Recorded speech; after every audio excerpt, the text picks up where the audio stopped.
So off camera, I have been doing a little bit of organisation. I've been building these drawers, which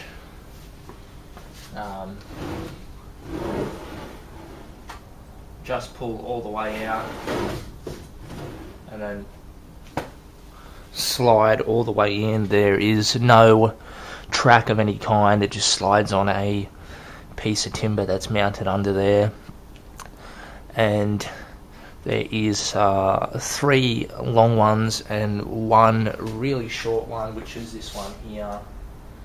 There's no handles on it yet, but this one here is super long.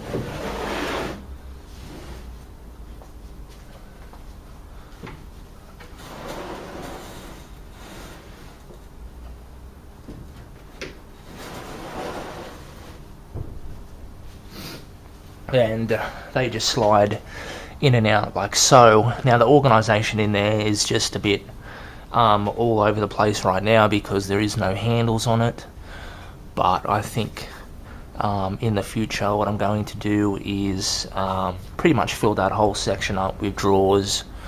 Then you can see the drawers are made at just different sizes because that's just all the timber that I had laying around, and it didn't really matter what the size was as long as it filled up the gap.